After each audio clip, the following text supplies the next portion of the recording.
Alright, so welcome back, guys. Welcome back, guys. Hope you had a great weekend. Hope you had a great weekend. And let me close this, everything. Good. Welcome back, ladies and gentlemen. How have you been?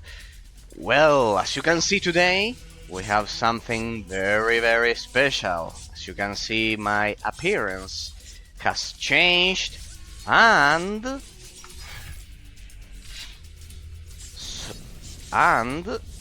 as you'll see right now,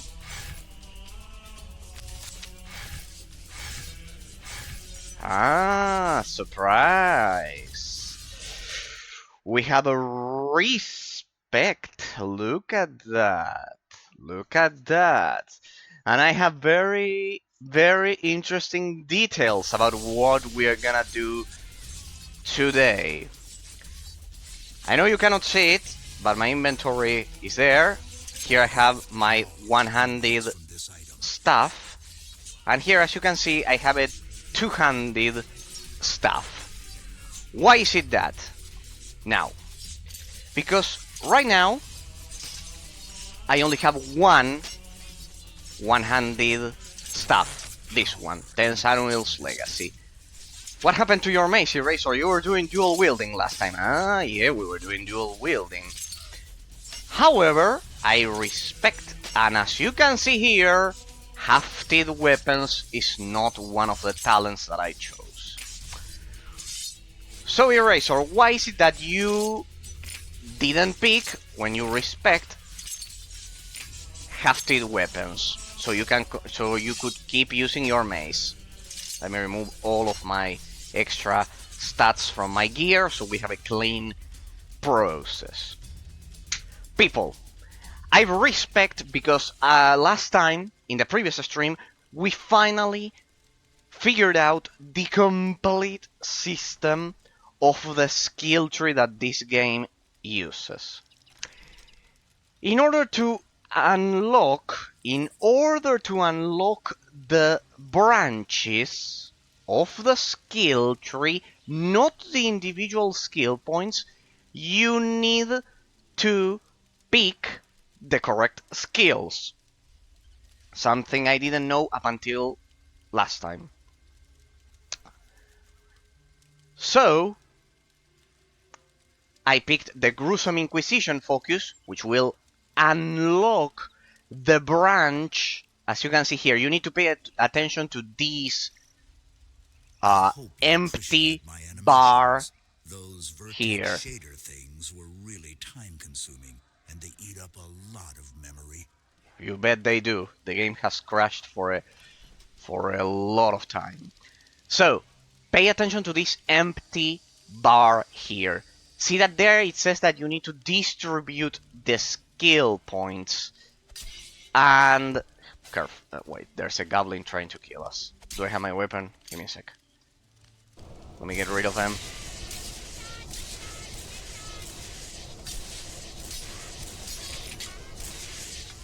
Thank you. Let's just hope they don't attack us. We're in the middle of the town without any gear. We're kind of like naked now. Good. Sorry for that. Let's keep going. This empty bar, see that it says distributed skill points, next modification point at level 3.0. As you can see, if you don't get the Gruesome Inquisition focus, the Astute Supremacy lore, or I think I can kill them with those open. If you don't have those, you cannot unlock these modifications in the skill tree. And I have been playing without the modifications of the skill tree. So yes, the same happens with the Astute Supremacy lore. So it is essential to get these two. Why didn't I get the last one? Because I ran out of empty skills. The next skill slot that gets unlocked will be for the Nefarious Netherworld lore. which will allow me to modify here these ones. I have already made my calculations. And the next one will be for the Nefarious Netherworld, but for now I won't be modifying that one until I get my next skill point. Right. Then we have this perk called Concentration. Concentration is the one perk I originally thought that will make a whole lot of difference, because as you can see there, it allows you to have 2 active buffs at the same time. I originally thought, here you can see, this is my only buff right now, Purifying Chastisement, but I've been investing points on this one, on Soul Reaver. I won't be able to modify it because it's part of the Nefarious Netherworld until I get my next skill point, but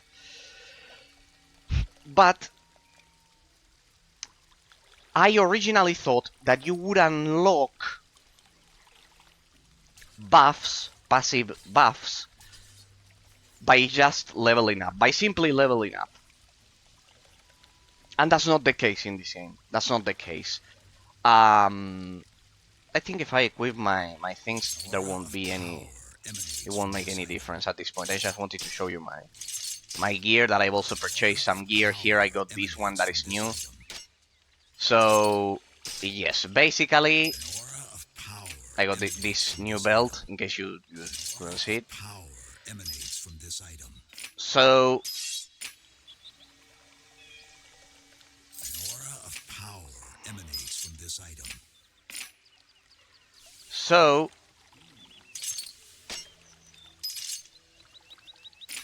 yeah, I thought that. I just looted that. That's not part of my gear.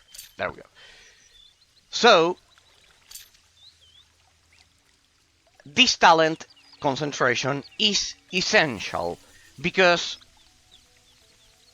it's the one talent that will allow you to have more than one passive ability.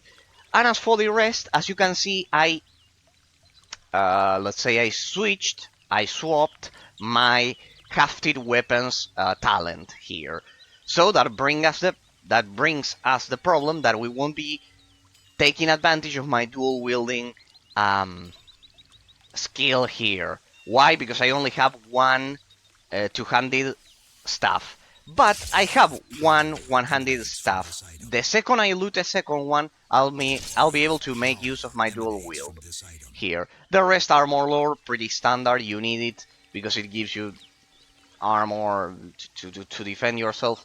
Also, if in case you don't know, in this game there are different types of armor, so this one will also help us with that. But well, the point here is, besides, another thing is that I was using one mace and one staff, and I distributed most of my points on strength, which only affects the damage dealt by by blunt poles, daggers, and melee weapons. And intelligence, so I ended up splitting. I had my attributes that contribute to my total amount of damage split, right? Because I had points on strength and I had points on intelligence. When if I just use staves, I can apply all of my points to intelligence and I will deal more basic attack damage. Right, that's another thing. What's my idea? What's my idea for this build? First of all, Zealous Doppelganger. We need to level that up immediately, because Zealous Doppelganger could potentially turn into a useful ability with this talent here. The Zealous Doppelganger, in case you couldn't see the description, there you have it. It summons the Doppelganger. It has a cooldown of 127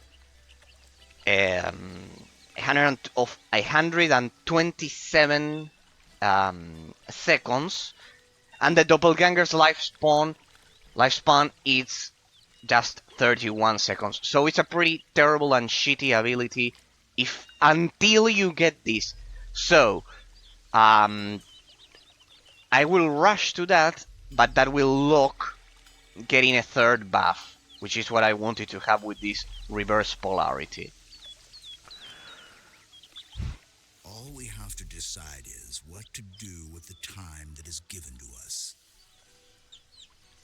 But I hope that once I level up concentration a lot, I'll be able to get a third buff and the fourth buff easily, right? So that's pretty much the idea. However, I need to invest points here. For example, here you can see that I can't. I have 2 points of Astute Supremacy Lore and 2 of Gruesome Inquisition. But what's the problem? That I haven't invested any points. So, technically, since I already have 2, if I spend one more, I don't know if... Well, it also increases my damage and those. I think they don't count towards kind of like the distributed ones, because it says distributed, not points from your gear, because this also increases your damage with those combat arts. So, let me add one here. As you can see, it's only distributed points. They don't add, they just give you the buffs. As you can see, this gives you the buff plus plus those. So if I do that, and if I do this, see that they increase. That's perhaps another side effect of investing points there. But the idea is that, as you can see, you'll notice how those will fill. So we go ahead, 2 and 3. And there you can see that a little one appeared up there. Let's do the same for the other one. A little one right there also appeared. And I don't know why Purifying Chastisement is increasing as we invest points there, but well, maybe because it has already hit level 10, probably. Probably that's the thing. Oh, and see that they're blinking. Now I come over here. As you can see, I can begin distributing and accessing the real skill tree of this game. I can begin accessing the real skill tree of this game. So, since Celos Doppelganger will turn into a permanent buff, I hope we can reach gold, but first I need to verify my theory. So, the other day, for Purifying Chastisement, here we'll begin with Purifying Chastisement. Increases all inflicted fire damage, that's way too specific, we don't want that. Mystic increases all inflicted magic damage, well, we don't want that, but it's the only probability we have, we need to choose. I'll look at that, we deal fire damage. For now, because of this one.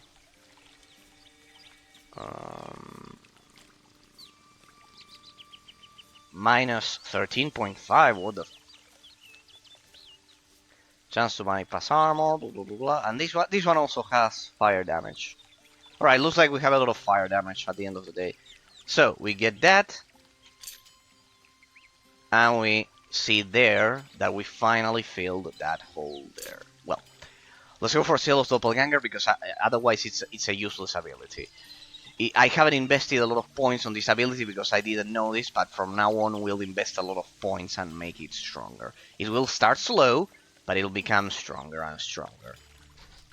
So we have incentive, attack and defense values, hit point regeneration rate. This one is absolutely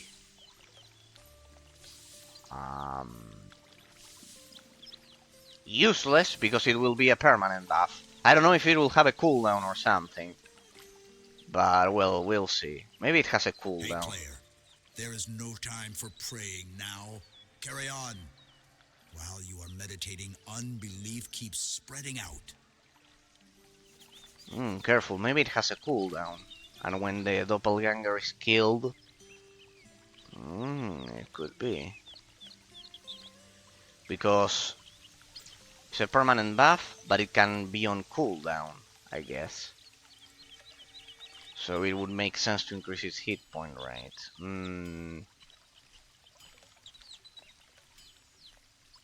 Well, no, whatever, let's go for damage. So for damage... And let's keep investing points. The idea is to not invest points on... First we'll go for concentration, 1 point, so we can unlock... This should unlock our second buff. There it is. And it was unlocked. Okay. So... It also benefits our regeneration time.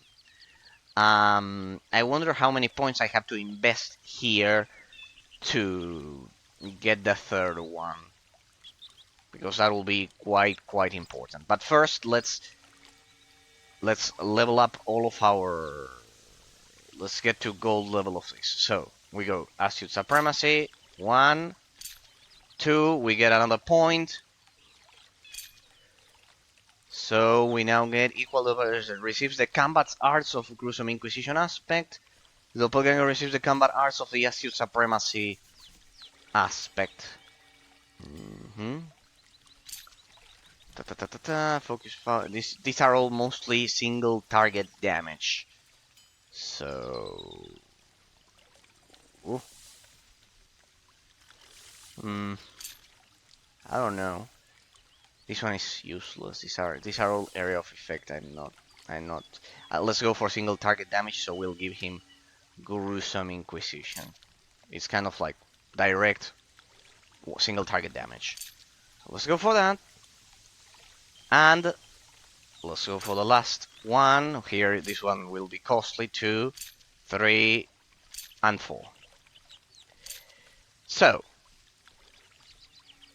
alright. The other time it only costed me perhaps only 2 because of the 2 points that I had. But well, we finally reached it. I want to see how it behaves. The doppelganger's lifespan increases by 30%. No. Let's turn it into a permanent buff, once and for all. Well done, player. So, let's do it right here, and let's see how it behaves. If I activate it, now the doppelganger should follow me around like that. Get used to it, because he'll be with us, at least for today's stream. In case... Let's test it, shall we? Let's test it. It will also mimic our weapons, so... I also got this. Ruthless Mutilation is pretty good, as you can see, because it's area of effect damage, which I needed. So I don't get surrounded and killed. So let me test it for a second, and then we'll keep going through our skill tree. So let's see. There we go. There you can see it used Ruthless Mutilation already. Stupid tree there. I can still use my other abilities. Increase my attack speed. And looks like the doppelganger simply doesn't die. I wonder if it dies and there's like a cooldown or something. But well, as long as it doesn't die, it will help me in, let's say, 99% of encounters. I mean, unless it gets killed. I don't know. I should force it until it gets killed and see if it triggers a cooldown. Regeneration time, hit point regeneration. I wonder if it dies and there's a cooldown, but well, we'll see about that. Then the solution would be just to increase the level of the rune so it doesn't die anyways. So it's a good investment. Well, that's what I wanted to reach there. Then, Purifying Chastisement. So we'll invest. We're already at level. We already have 1, right? Yeah. So we need level 2 and level 3. I cannot believe I was playing, like, without the skill tree. That explains a lot of things. Merciless. The threshold for maximum damage is raised to 35. Dead. Eradicate. A chance for critical hits? No. I would rather do this. Because Purifying Chastisement increases our damage as we lose health. So this will fix a lot of issues. So Merciless, amazing. Let's go back there, and we need 1, 2, 3, 4. I don't know why Purifying Chastisement is the only thing that increases when I invest points and not the others. There must be an explanation that I still don't understand. But well, let's grab the... That's why I'm precisely... Increase all of the Inquisitor's inflicted damage, pretty straightforward. Inure adds mitigation against all damage types for the Inquisitor. This one is a pretty good defense. Increase all damage inflicted.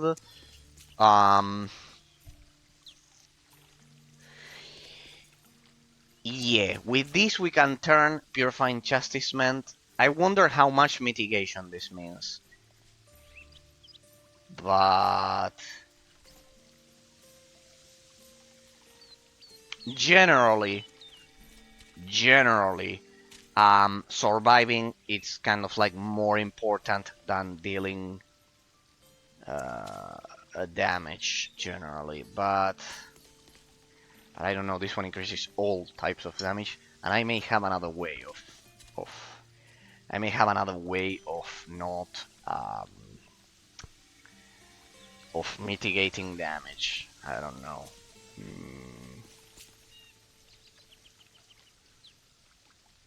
Against all damage, yeah, but I wonder how much is it. If it's kind of like a low amount, sadly it doesn't say the amount. Because if it's just something like 5%, I'd rather add it to damage. But it's a huge amount, I will add it to defense.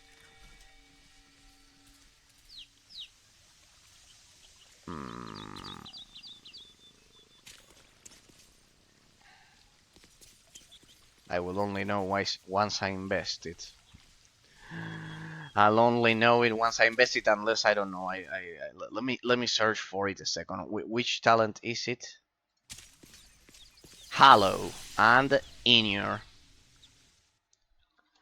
So I hate it when don't you hate it when in games you don't get the exact percentage of what you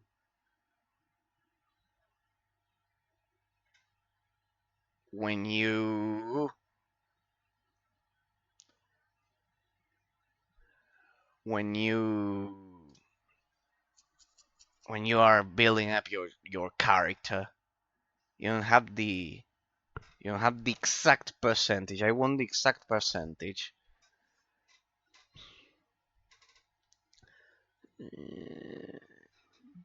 Purifying Chastisement buff with the in-your mod. The in-your mod provides 9.9 plus 0.1 per character level damage damping with this, which is in essence 10% multi-element damage mitigation. Okay, 10%. It's 10%. 10% damage mitigation. Okay. No, I don't think 10% damage mitigation is gonna help you. It's way too low. So since it's low, we'll go for increase the damage. Cool. Cool. So we are also going to Frenetic Fervor. What does he have? Frenetic Fervor increases the attack speed. Weapon attack speed, casting speed for spells. This one is important because so far my spells have been quite slow. To evade weapon attacks, yeah, I'll use the defense. I'll use kind of like as a defense. I'll try to evade attacks more than damage mitigation. Increase the Inquisitor's movement speed. I'm not gonna spend on that. Increase the duration of Frenetic Fervor. Good. And in the case of this one, we have Doppelganger and Levin Array, which I've been using a lot. We could also save our talents for let's. I wonder if I can unlock. At level 75, Concentration Mastery significantly decreases the regeneration time of all combat arts, allows to maintain up to 3 buffs. I don't think we have the level to get to level 75 yet, so no. So I cannot think about having any more buffs up. The other option is that I could replace Cellar's Doppelganger with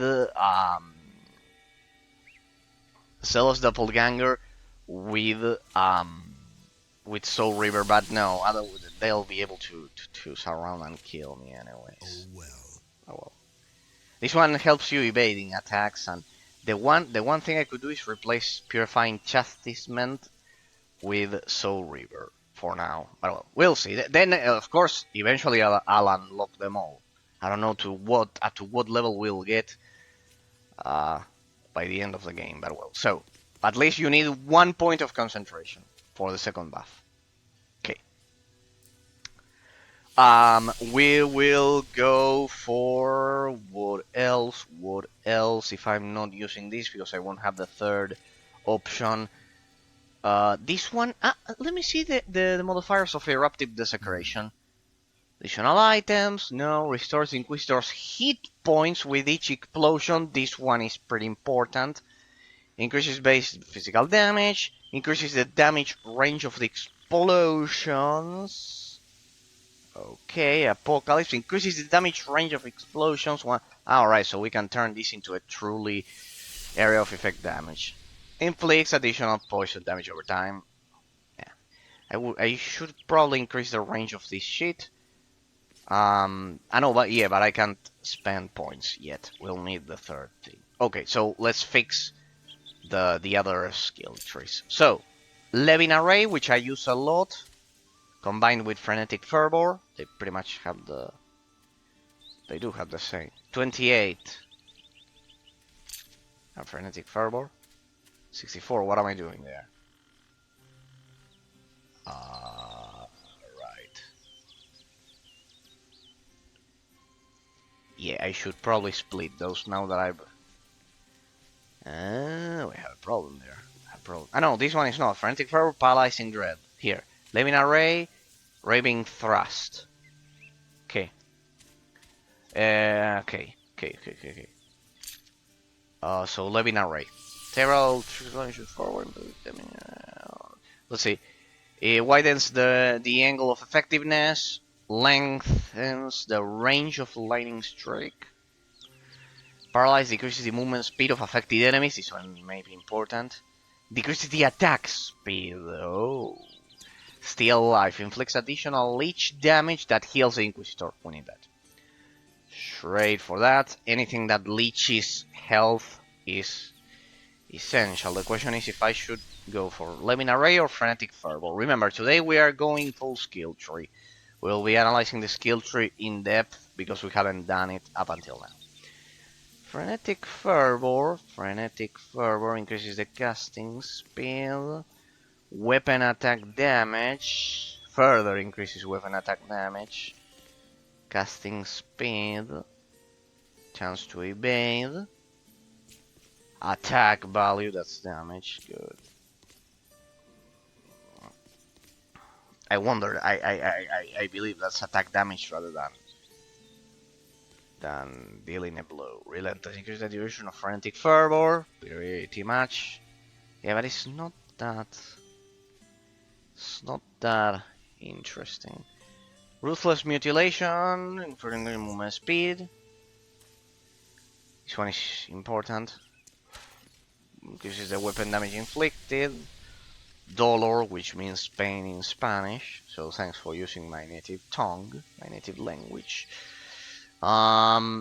Inflicts additional leech damage that heal. Leech damage. Here we also have leech damage, and I believe the cooldown here is lower, 16. And this one, 28. Look at that. So it's better to first get the leeching of this one because the cooldown is lower, and it's also more precise. Smaller weapon damage adds a chance for melee double hits. I don't like chances, so that there will add the damage. Adds a chance to stun opponents. I don't like chances. Inflicts gates is these two, I'm sure of them. And this one, higher, increases weapon damage, further decreases movement speed of affected enemies. Let's go full damage, shall we? We'll add the damage here as well. So, how much is this gonna cost me? 1, 2, 3, 4, 5. But that's only 1 point. This is getting expensive. True. Interesting. You really need to know what you're doing. Okay. We are beginning to get diminishing returns, people here.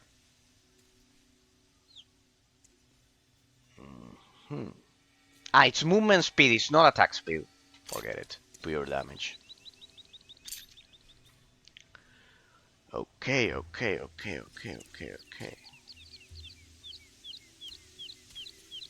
Alright.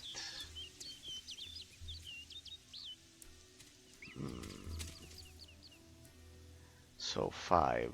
This will probably cost me 6 and 7. That'll leave me at what? That'll leave me minus 13. Exactly at 20.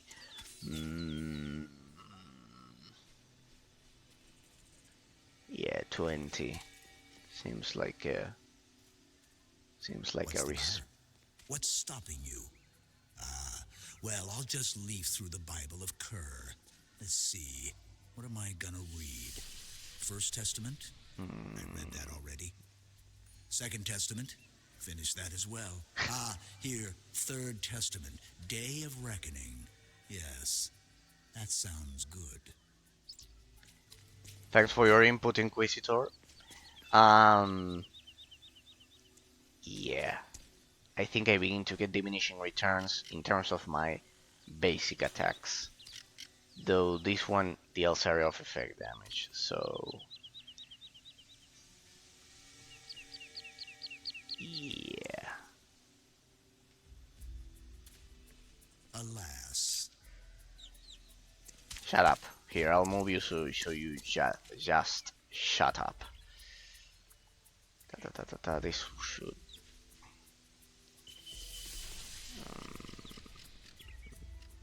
yeah, but I will need a lot of armor to compensate for the insane amount of damage I'm dealing. I should have gone for something a bit more defensive, perhaps. Not the 10% from Purifying Chastisement, but... yeah, what I want to do is decrease their attack speed. No. No, there's one that reduced their attack speed. And leeching, I need leeching. This one included leeching, right? Yeah, leeching. Life leech, so I have... sorry, here. No, this one doesn't have leeching. My bad. Additional fire is pure damage.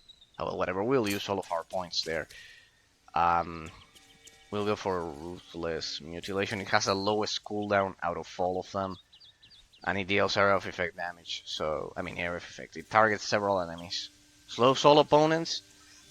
Perfect. That damages and slow soul opponents within it does a slow opponents. It doesn't slow their attack speed, but it does slow them. I knew it. So, further decreases movement speed of affected enemies. No, it's okay. It's okay. It's okay.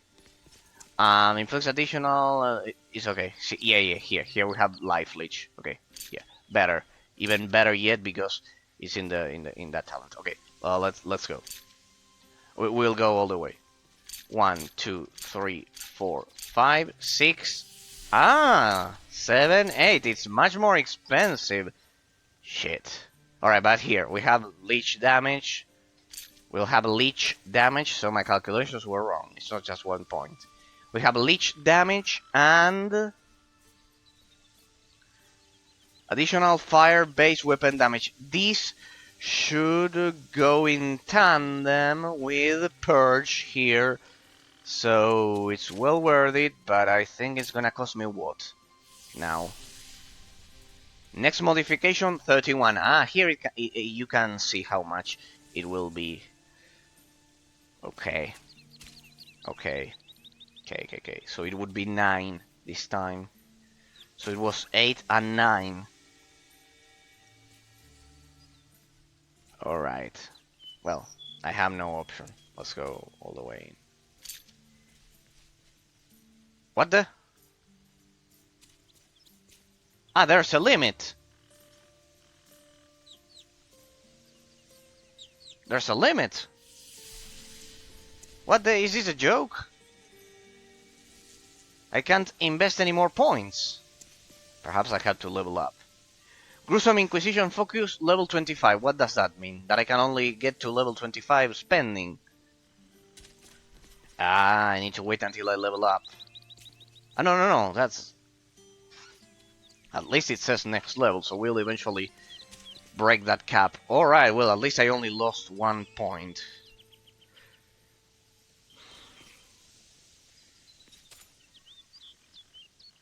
Could it be that I invested 23 points and that's my total level? Alright, alright. So you can go further. You can't go further than that. Okay. We can go for... so the game encourages you to kind of like spread your points. Okay. We need to save 3 points plus then 4 and let's say 5. Yeah, let's calculate that. We'll reserve them for this in case this gets unlocked. Plus another 10 that I want to spend through here. We should stop right now. Here, what would this give me? Luckily I chose this one that gives me the leech life here instead of here. So imagine. I got the leech life damage finally, which will be a huge improvement on my ability that has the lowest cooldown out of all of them. Okay, I just lose a bit of weapon damage there, of fire damage. So good. Here, so I can only get to level 23 here as well. That's roughly up to silver talent of one of these. This one's a buff, so I cannot use it, so Laminar Ray. This Raving Thrust. It's not that good. It has a stun, bronze stun. There though. Hitting more opponents. Yeah. Let's go for Laminar Ray. Widens the angle, lengthens the range. This is essential. Decreases the movement speed. Good. Does this reduce movement speed kind of like naturally? No, I don't think so. Doesn't. Good. If I add this, both of my abilities, this one and the Laminar Ray combo will, both of them will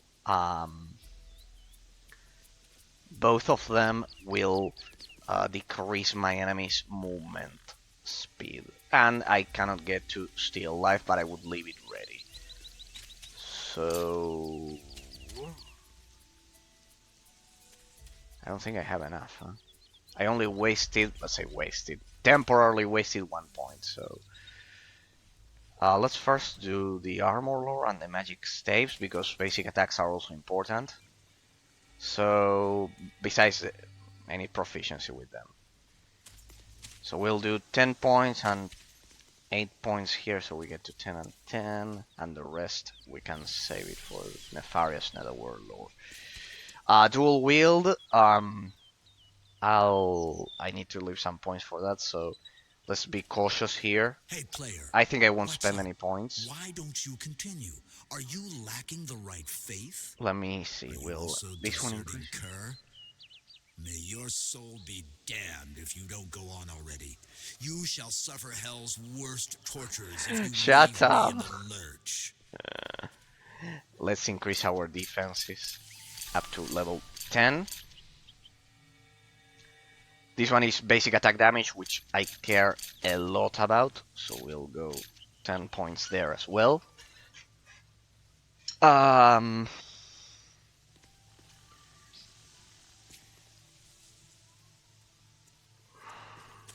12, 10. No, our cooldowns are pretty good. 24 here, yeah, we're pretty good.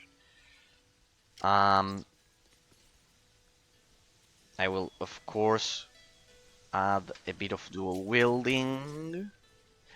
I can go for the bronze talent if I could only unlock this skill tree. I would get a free bronze here, but I cannot use the buff. How about I use Paralyzing Dread? This one also speeds the slows down the attack speed. Okay, this one is pretty good. And Eruptive Desecration. Item from the card. Well, I would pick all of them if I could, but well. We will have some points here, just in case we can do a wheel there. And we'll leave those 3 in case we get the other one. Right. Fair? Fair enough. We have a decent skill tree now. We have our Cellar's Doppelganger right there. Good. I know it was long and slow. I know it was long and slow, people. But we finally have our full-fledged tree. Let me sell that. Let me sell that.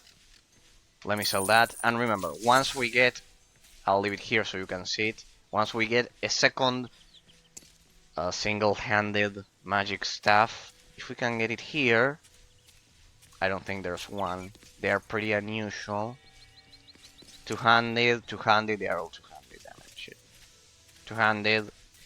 Yeah, it's difficult to come across single one-handed staves. So we leave this here, we leave this here. What are these rings? I have that ring there. Let me sell that. I didn't mean to do that.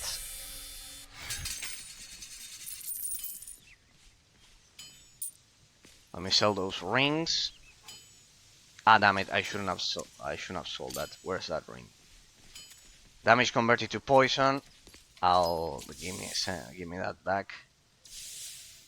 Give me back my ring. Sorry. There we go. And I'll use this in combination with these poison fangs that I have.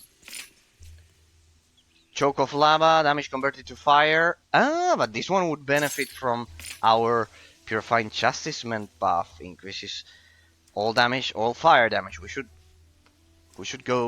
tend to fire damage. Because this one is also, it has one slot. And it deals fire damage. So, opponent's chance to burn minus 13.5. Why? Because it deals fire damage. Let's see this. See? My weapon damage there. Compare the bar up there, that is all physical, right there. Should be fire damage. There we go. Yeah, you can see there that huge portion of my damage is fire. So we need to enhance that. Fortunately, I have that chunk of lava. Where's the smith? See, now we are getting to the finer details of the gameplay mechanics. So if I do this, forge. Wow, that's expensive. But I need to have a decent weapon to get by. So now my fire damage converted to fire will be plus 33%, so most of my damage will be fire, and it turned red. Good. So most of my damage will be fire, and my chance to burn also increased, so it's pretty good. Good. We are no longer dealing physical damage, it's fire damage. So good. Okay. The only problem is that opponent's chance to burn minus 13.5, but it's still much higher than my previous. Previously I had like 5%. Now I have 22.7. It's almost 23. It's closer to 23, and that will be increased by purge there. So let's see if we can burn them up. By the way, the other day I said burn out when I should have said burn up. Sorry, it's just that after 1, 2, or 3 hours of stream, I begin to lose track. Please understand me. I hate it when I make those stupid mistakes, those stupid linguistic mistakes, because I teach English and I shouldn't, and that shouldn't be the case. All right, with all of our skill tree and everything ready. Now that we have a permanent buff of the Cell of Doppelganger there, and everything is ready, and I have my new gear and everything. See how threatening we look. Look, there's fire coming out of our hand wraps, of our robes there. Okay, let's see what we have for today. People. We have a boss that we need to deal with, but here looks like there's a mission pretty close to us. I don't remember that mission, the Hunter Camp. I don't know what that may be, but we can begin with that. The Hunter Camp. The Hunters have asked me to bring them 10 boar pelts. Sounds like a solvable task. Yeah, it's only 1 star. We can begin with that. We begin slowly but surely. So let's do it. In case you are wondering, this Melidor will follow us until we reach the capital. That guy is not a summon. It's not anything like that. He's just following us because he's part of a side quest. In case you're wondering. And now you will see the power of ruthless mutilation in action. It's a pretty good ability. See how fast that cooldown is working. And looks like we already are a killing machine.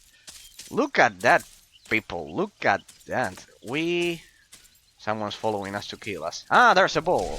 Our first boar. And the best thing is that we don't have to target. We don't have to target. Eh, look at that. The Zealous Doppelganger went away. And you have to resummon it. Okay, alright. I get the point now. So it can die. Okay, that could be a problem. But well. I've seen worse. I mean, against single target, if you are going up against a boss, it's even more useful, and in the case of mobs, I don't think they have the damage to kill me even without him. So good. Look at that. Instant kill. Look at that. Ah, not so fast. Now that my Purifying Chastisement is coming into play, 35% of the time earlier. Good. In case you are wondering, that blue thread that you see, those are my gloves. I don't know if you will be able to see it. Here are scaly hand wraps. They give me 0.4 seconds of regeneration per hit. So good. Okay, so I have to reactivate Zealous Doppelganger every time it dies. But it doesn't have a cooldown, which is the important thing. So good. We need to keep farming boars. How many do we have? I was not paying attention to the counter. Let me move that. Well. Instant death! Yeah, that's what I'm talking about. I love that attack. This ruthless mutilation. Because I can also do this. I don't need to target them specifically, I believe. Well, I don't know. But it's area of effect damage. Hey, what are you doing? Ah, yeah, I still need to target them. Good. Wait. I need to... We'll move Ruthless Mutilation here. We'll move our combo one here. We'll move our second combo here. And we'll leave Eruptive Desecration there because this one has a lower cooldown than my combo, so I need to activate it first. So it will be like this, like in order. Order distance. I don't know what that may be, but well. Alright, I like this I can control my... Like this, these are commands that I can give to my minions. So like this I order him to stay back and instead of engaging in melee, attack as group. So it will fall like that, it will kind of like go ahead of me. And it will automatically engage. I think I'll let it automatically engage. Attack as group, attack as group. There we go. So it should target... Let me analyze the behavior of the artificial intelligence. Like that, it attacks the one that I'm attacking. Like, it's kind of like... But it takes more time to... Like that. If I don't do anything, it automatically attacks. Good. Yeah, I want that. And look at that. That's the first potion we use, people. I am all powerful. Good. Hey, where's my life leech? Inflicts additional leech life damage that heals Inquisitor. I couldn't see that. Did I get healed? Am I getting healed? Ah, that was a slow amount of healing. I don't like that. Good. Level up.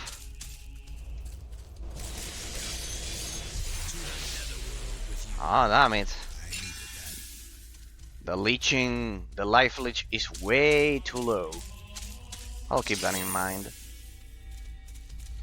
I'll keep this at the highest distance, like that. Why ain't you attacking? So let's see, today we are gonna measure the artificial intelligence's order distance, attack as group. Like that, it took... I want you to attack it automatically, like that, like that. Like that. Black Boar Pelt, 3 out of 10, good. I cannot target you. Too easily.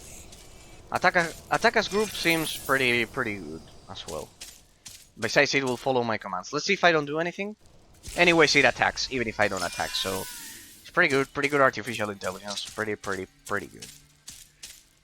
Okay. So, let's see if by chance I got the owl. No. Hey, wait, I didn't distribute my attributes. Wait. I'm not dealing all of the damage that I could be dealing. Hang on a second. Wait, this is... All of this damage is without distributing my attributes. This increases my damage with stabs, which is precisely what I want to do. We'll go full... I'll go full like that.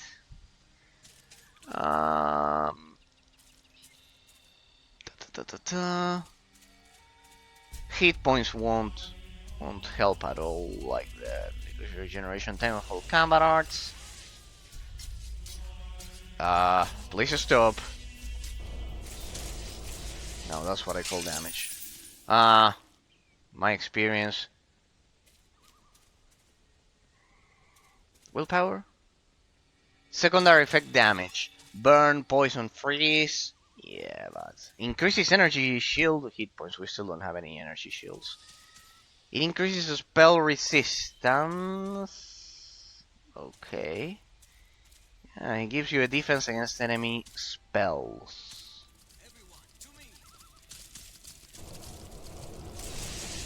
Damn it, that's a lot of damage. I'm sorry, but... A bit more.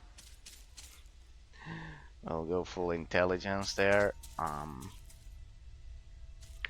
Yeah, perhaps the regeneration time is a bit big here. Here I can perhaps get surrounded and single target damage doesn't work. So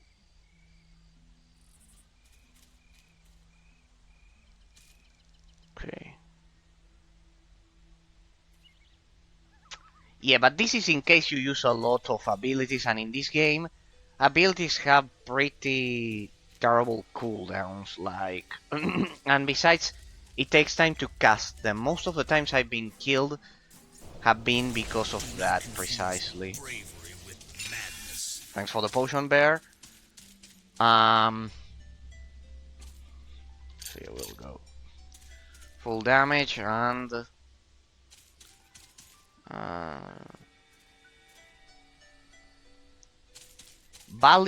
defense value significantly. Yeah.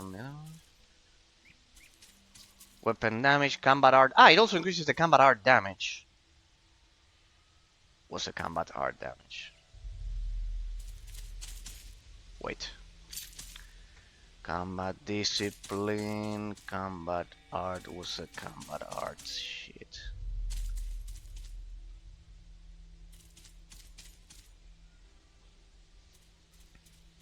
Spell intensity, weapon damage, combat art damage. When he says combat art damage, what does he mean? I don't know what that means, people. I don't know what that means. I don't know what combat art damage means, people.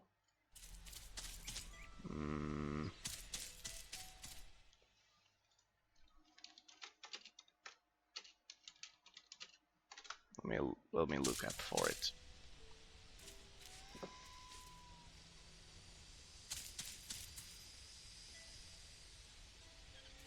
The combat arts are the abilities. Let's see. Ah, yeah, the abilities, what we usually, it says, what we usually call abilities in other games. Okay. So, I am actually increasing their damage. So, why would I pick the other... Why on earth would I pick this shit? Increases resistance. And secondary... this one. We need this one. This one is a defensive talent. This one. We need defense, people. We need defense so we take less damage. Damn it. Okay. Okay. Good. So now our armor should be a bit better against secondary effects like poison, damage, and burning. Okay, good. Yeah, damage over time has been a problem for me. Corn circles. Hey, we can get up until there. Good. All right, first let's finish the board quest. So let's move on. Here, come over here and target them. Why ain't you targeting them? Follow me. I don't like this. The artificial intelligence is not following me. Let's try order distance then. There we go. Good. That's the idea. Why aren't you attacking them? I want you to be constantly attacking. Artificial intelligence, come on. Obey me. Attack as group. Let's see. There we go. That's the idea.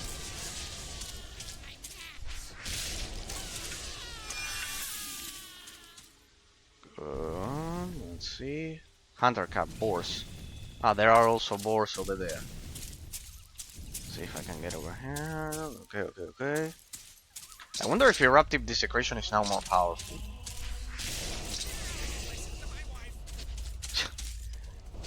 Let's see. Well, not if the enemies aren't in range, of course. I wonder if my abilities deal more damage. Yeah, all of my abilities are much more powerful now. Good.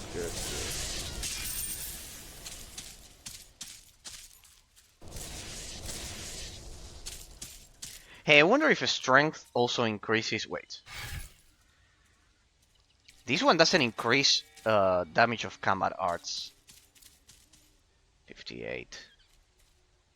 But this one gives you a bit more of damage, of more pure melee damage. I don't know, but this one is better. This one is better, and this one too. Against magic spells and secondary damage effects. Okay, so against magic damage, kind of like all together, and then secondary effects derived from that. Okay, good.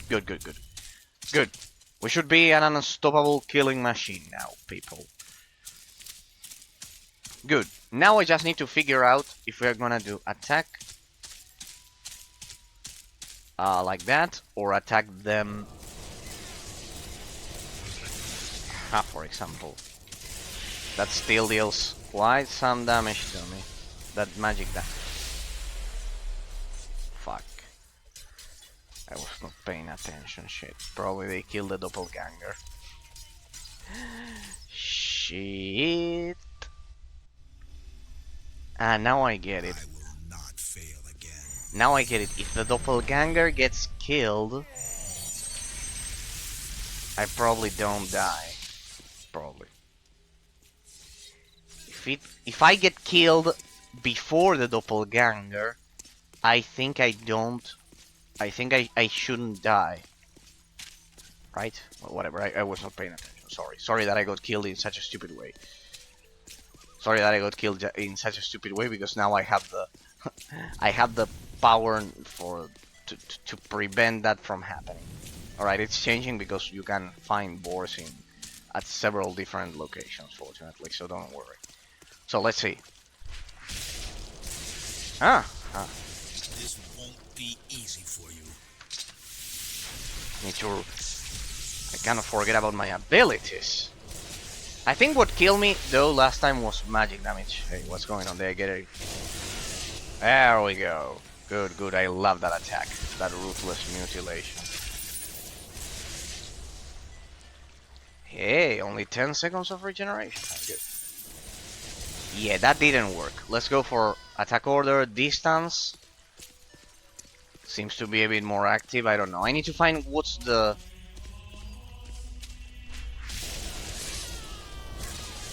I love that attack. I cannot believe I didn't use Ruthless Mutilation before. No mercy on heretics. No mercy on heretics. Now, Eruptive Desecration? Ah, yeah, see? That's why I don't like that ability, because you rely on the location of the corpse.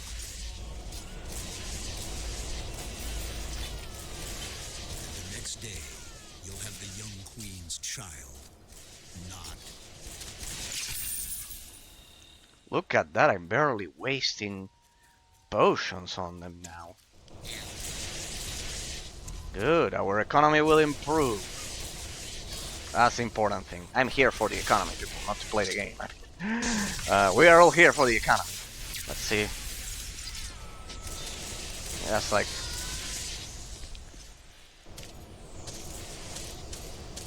Good, they burn up quite fast. Who wants roasted goblin for breakfast? Uh-huh.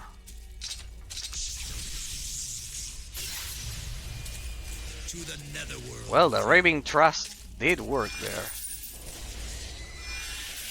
10 out of 10 boar pelts. Done and done. And I had to turn that in there, and they's gone by there, and I have more quests to the north. We're pretty close. Let's turn those in. Let's turn those quests in, and let's keep going. Well, as you can see today, we can explore. It's been only an hour. We can explore. Today I wanted to explore precisely the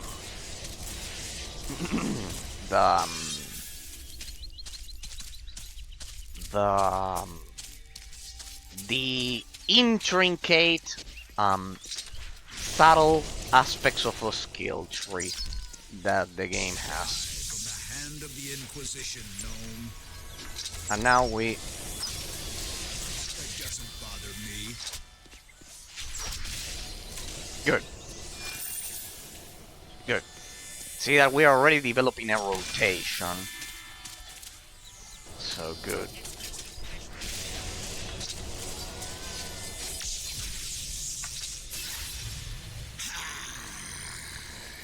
Good.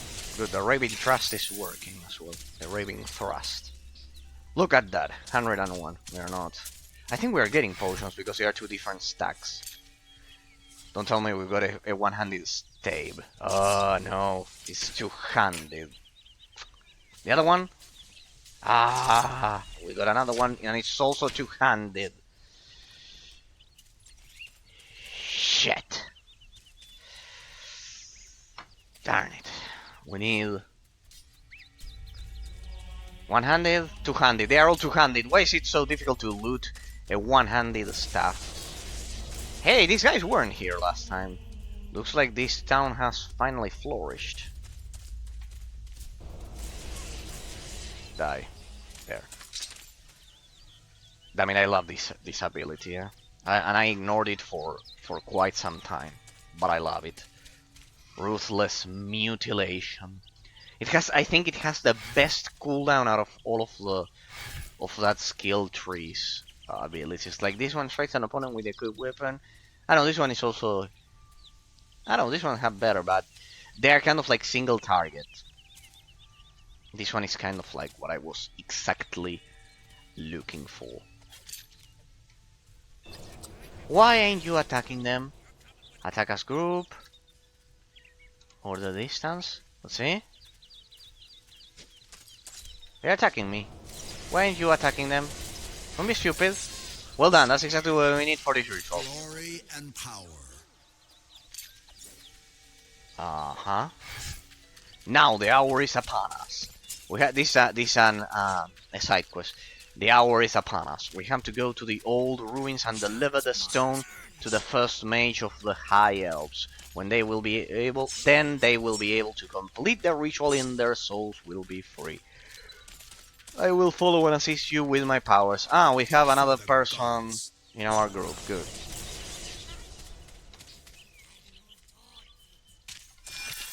me the gold. And we still need to turn in another quest. The Hunter Camp. Let me turn that one in. Let me turn in that quest. Sorry, there we go. Let me turn in that quest. So here, no. Okay, let's go.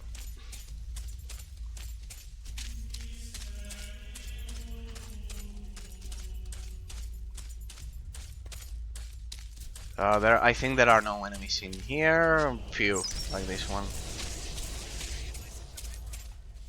Ah, yeah, there are some. I love that ability. These spells are of very good quality. Rangan has mentioned a giant boar. Talk to him. What the? Never had any doubts. Can you feel death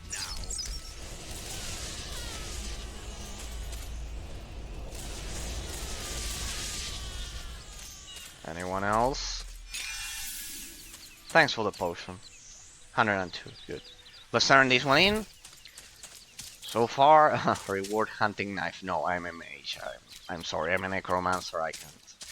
So far, things have been pretty easy, but now you're up for a tough one. And I mean it. When you were out hunting wild boars, you seem to have overlooked the really big one. He's wild, aggressive, and a real fighter. As long as he lives, the whole pack will react with the same aggressiveness. If you strike him down, you will get this hunting knife as proof of your abilities. And yeah, I don't care about that, just give me experience. To pay the price for this deed. So we can progress through the rest of our skill tree. Why is there a mission marker there? What's that mission marker doing there? Twainbrook? What do you mean? What quest objective is there? Summon the boar? Or what? What are you waiting for? For the enemy. Ah, right, it's probably following us. No?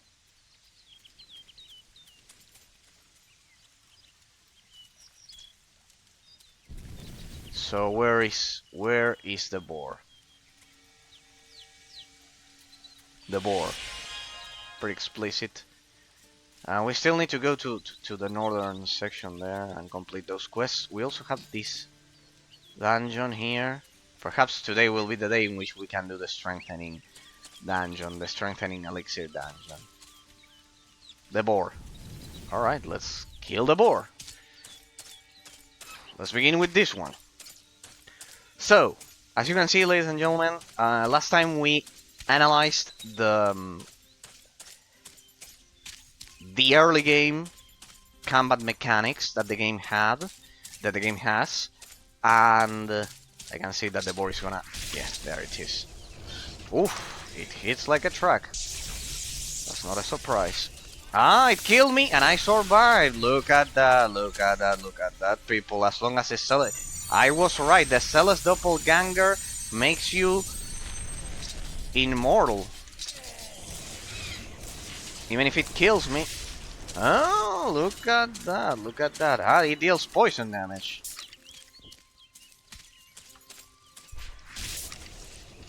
Come on. There we go. Look at that. Right, so I need to find a way to...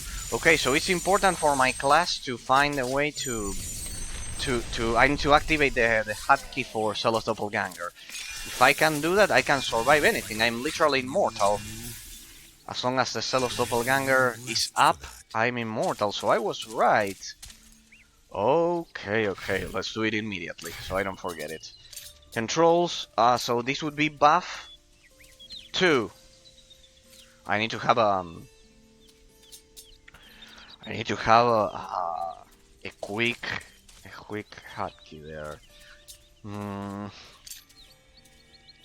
We'll use 1, not the cancel, thank you. 2 and 3.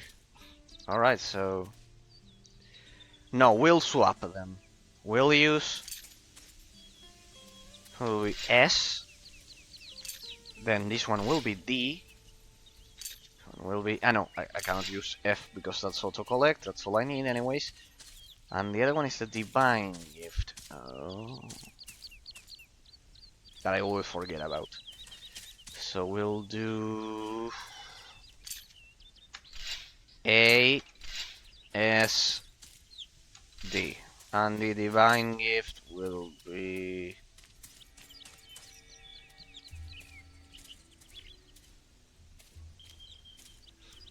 I'm running out of buttons here. I want them to have all grouped together. Is C or set, whichever you like more, is he assigned to something? Look north. I don't care about that. I'd rather have it here. Good. So C is there. Ready, and then I will. That's it. Yeah, that's it. So let me see. A, S, quickly.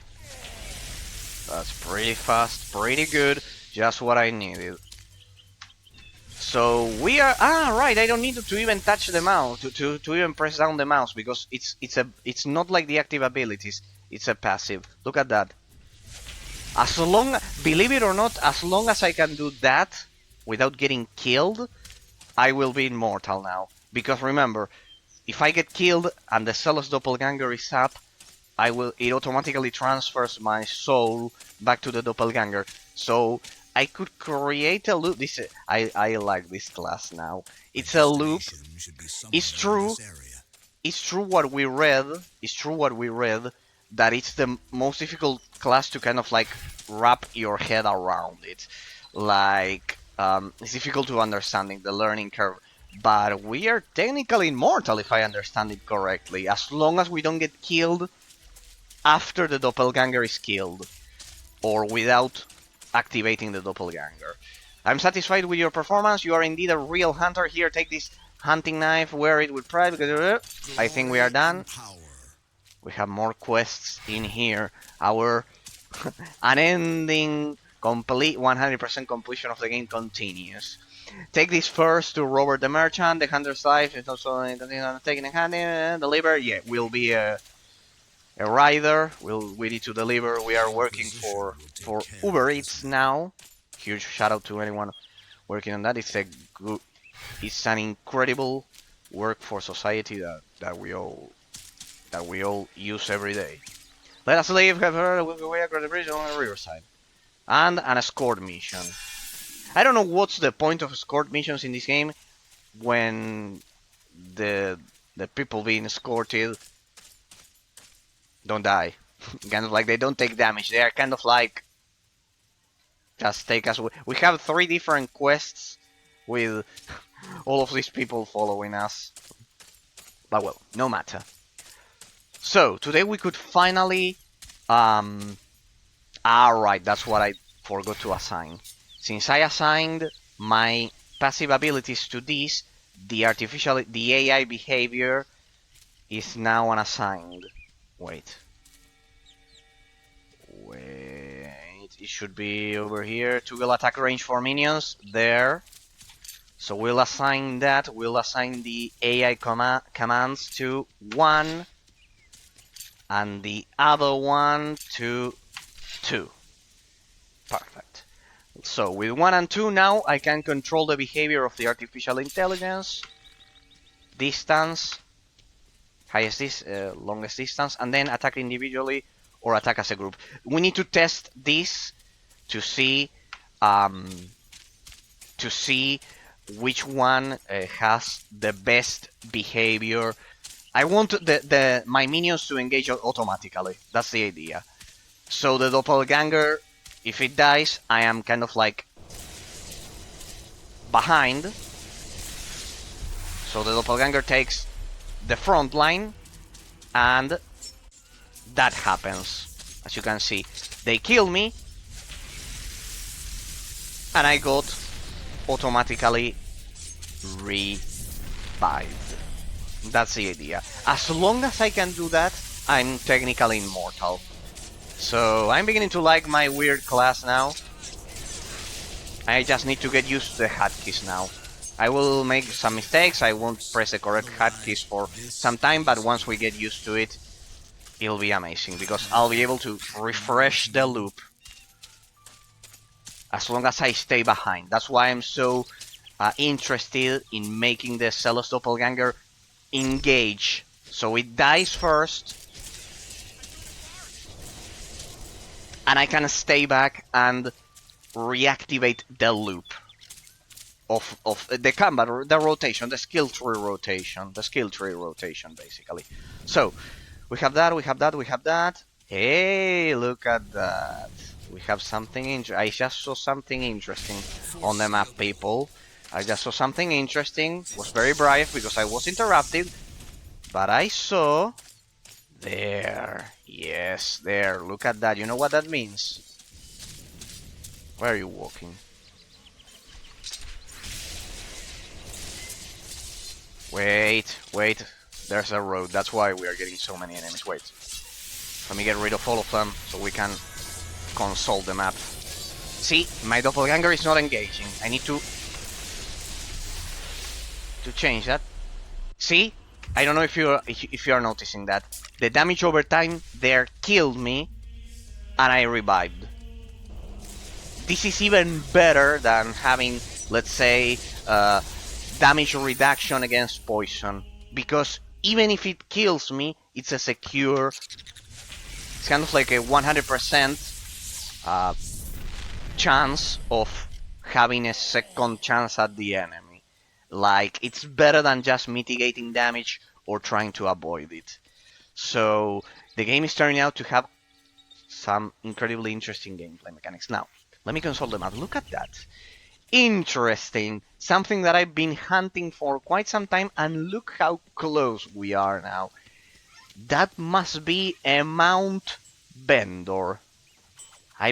We've been hunting for a mount since we practically started the game, since day one, because that, even if we get killed, which I'll try not to get killed, but shit happens, as we all know, this will allow us to go back to our quests much faster, and will allow us to get 100% completion much faster. So that's priority one. Let's not do any side quests. Let's head straight to that place. Here we have another side quest. Let's grab it. Go into the wine cellar. There's a dungeon. Let's ignore it. Let's ignore it. Let's go. Let's see if we can survive. They are killing each other, the undead and the goblins. Damn it, my inventory is full. Let me reorganize it because I'm missing loot. I'm missing loot here. Let's see. There we go. And let's see if we can get our first mount, people. I see a horse there. Good. Wasn't that easy. Entrance, please. Let's follow the road. There should be an entrance. Talk to the horse trader. See, the game is already telling us. That way, please. That way. Get your mount. So let's see. Oh, there's a resurrection monolith. There's a resurrection monolith here. Let's secure it because let's secure the resurrection monolith. Here I have a lot of corpses to make them explode. Good.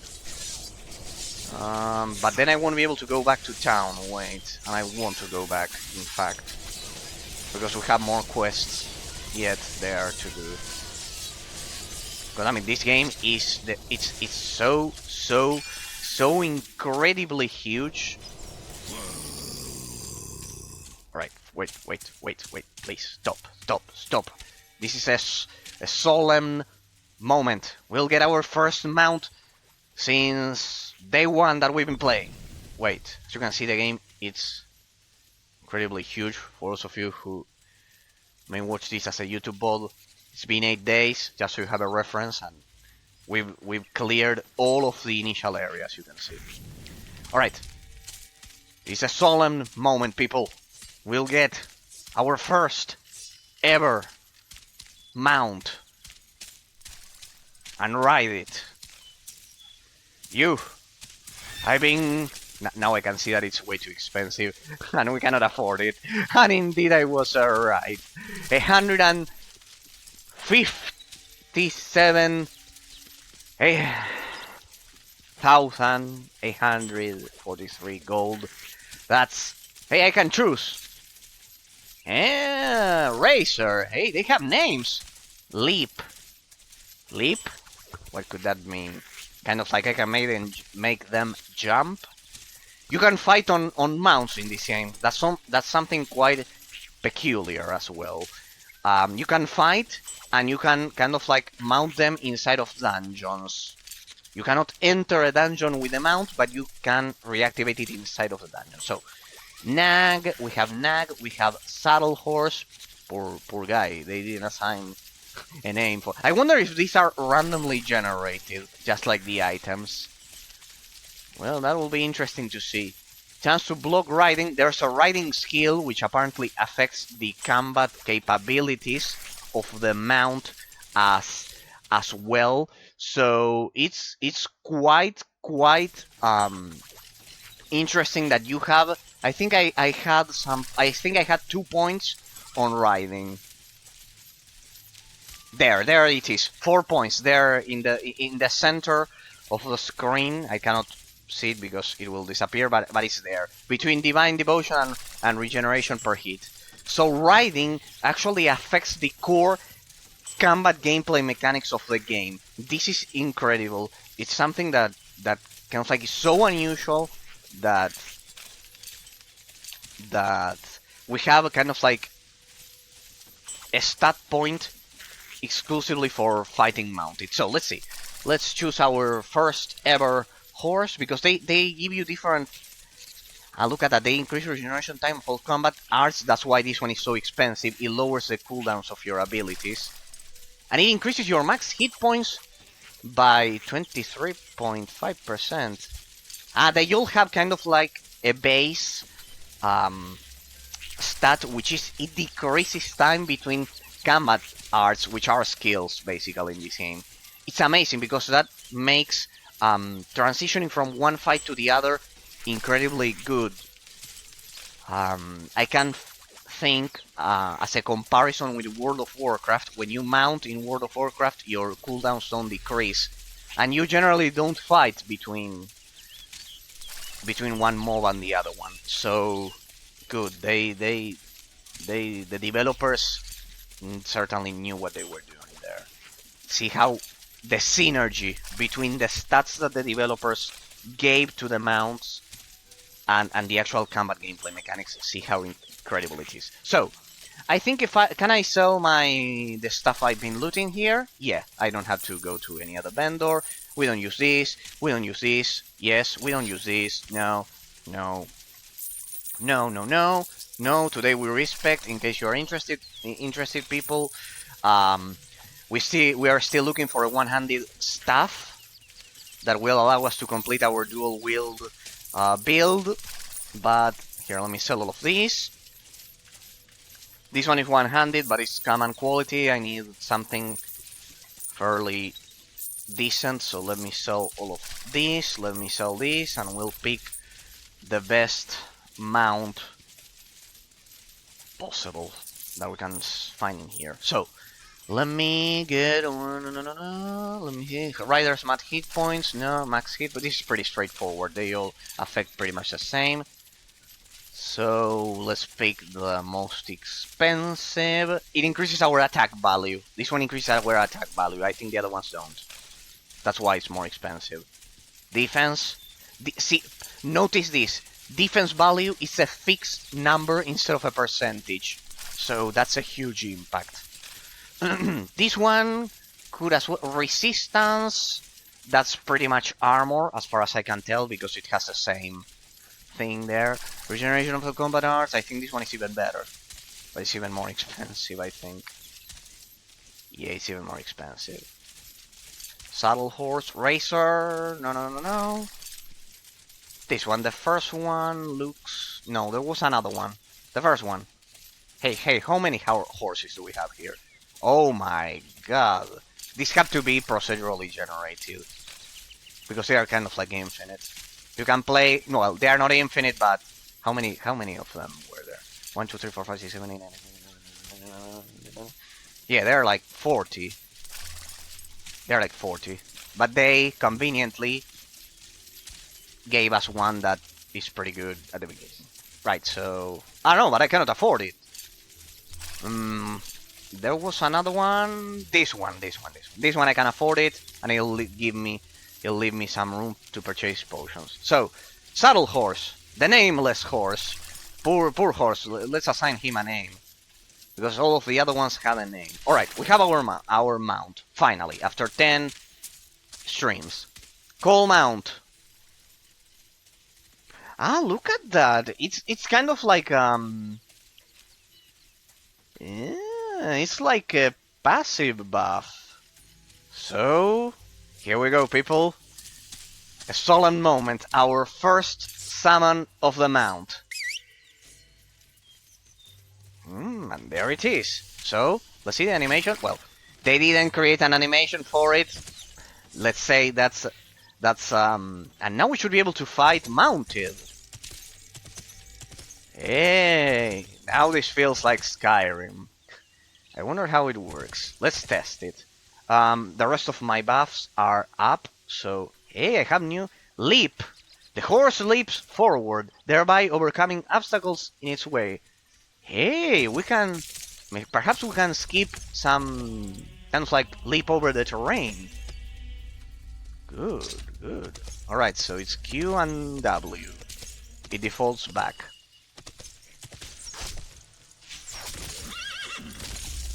I command you back to the grave. I seem to be dealing the same amount of damage, but I have more hit points. Hey, we can fight like this now. And what happens if I enter a dungeon? I should be dismounted. I shouldn't be able to... Look at that animation, people. Imagine when we dual wield on top of the mount. It will be like...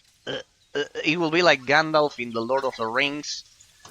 It will be like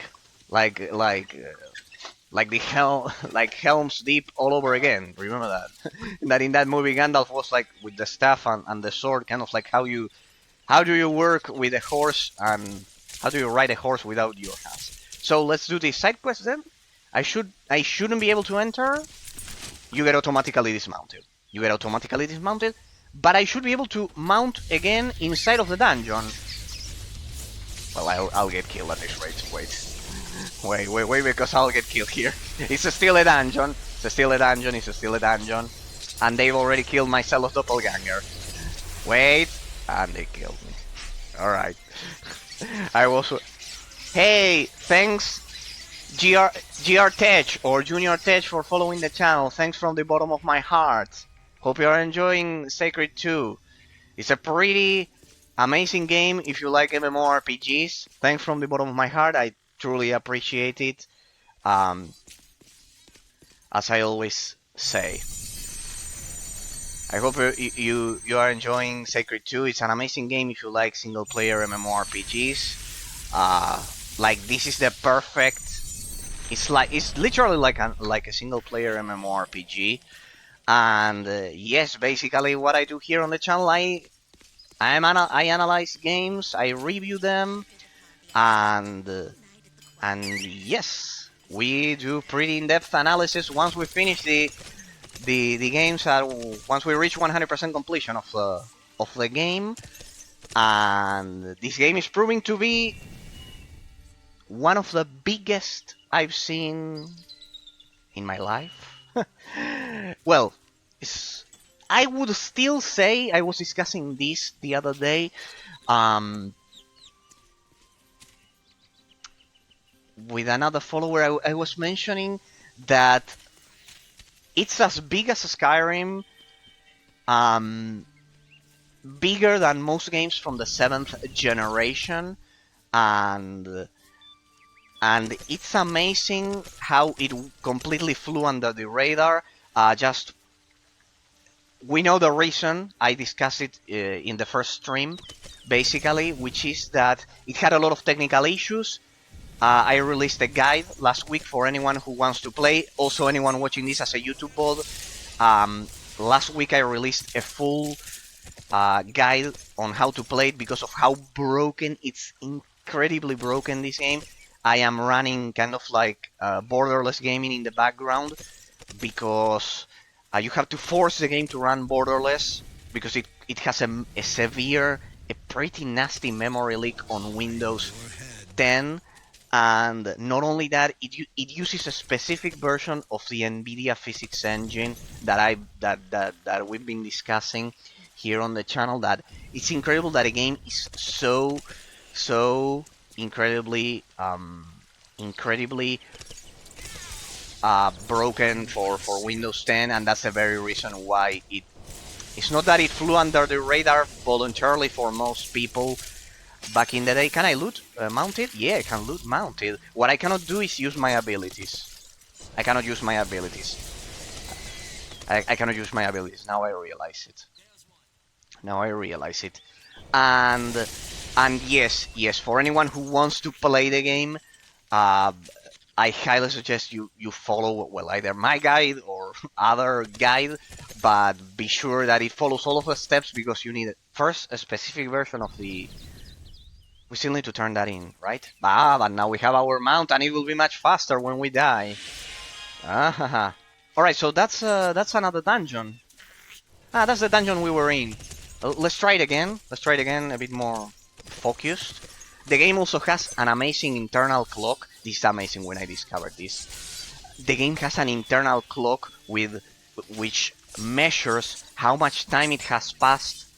How do I unmount again? Hey, it has a charge ability. Let's see. It has a charge ability. How do I use it? The horse charges at opponents, inflicting damage. Do I have to select them? Doesn't look like it. Alright, so I have to hover first. So, like that, and it doesn't charge there. Well, I don't know. Let me unmount before they kill me again. I'm getting way too excited with the mount. How do I unmount?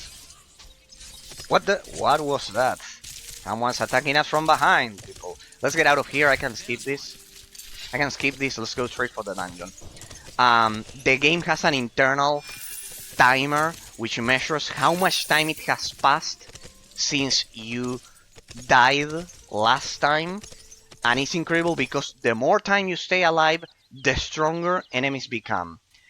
We discussed it. Here you can see it. It's kind of like the here you don't see it, but it has an internal clock timer. No, you cannot see it here. Now I remember. It has an internal clock that increases enemy attack points, the overall base damage for basic attacks, the damage for abilities, which is also important because abilities are what will kill you most of the time. Alright, so to unmount I need to assign. I think I can. Is it the same as the passive buff? No, it's not the same. It's different. So it's a separated command to unmount. It's a separated. It's a different command. Pause. Mount, unmount. Summon mount and dismount. It's the same. Oh no, we'll assign it to. F is auto loot, so we'll use G. I have it close. Hope I didn't break anything. I don't think G was assigned to anything now. Let's see. So, G should be kind of like separated from those, and it should. And the horse stays there. And if it's like Breath of the Wild that you summon it. It's like the legend, and it comes kind of like randomly when it's off screen. All right, and careful because I've seen that I've read that in this game also mounts can die. Careful because it can die. Mercy does not happen today. So yes, basically here I review all games and yes and this one is taking me. It will take me several days. That's for sure because of how long it is. Let's try that dungeon again. People. Let's try it again. So, alright, so I can mount, and it's automatically activated. So Good. Good, people. Good. Good. See, look at that. They recycled the model for this one. Pretty interesting detail. They recycled the model. So, horse. I feel bad for the horse because it has no name, kind of like saddle horse. So like extremely generic. All right, let's see if we can survive this. Not so fast. I should make the corpses explode as soon as I can. Corpses, corpses, give me corpses. Ah, it's on cooldown. Let's do it, let's do it, let's do it.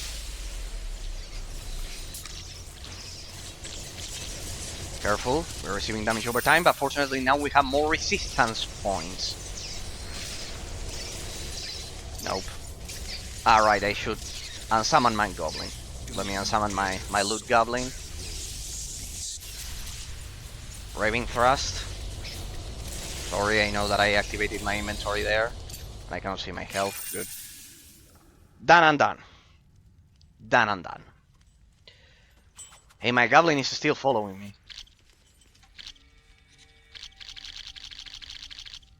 You're gonna stay with us, I guess.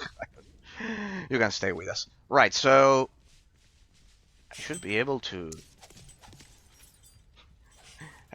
summon my mount here.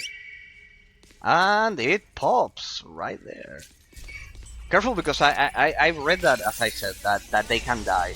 That the mounts can die. So, let me see here if I can...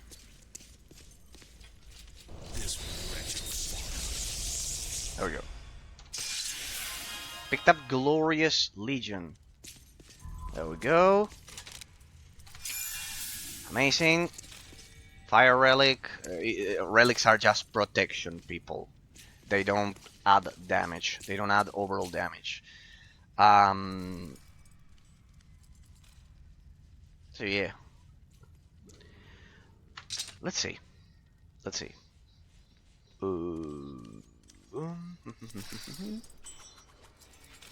Let's try. I love it. Now I think I'm unable to unsummon my goblin. Oh well, that was pretty much the quest. Clear the wine cellar. Wasn't that bad.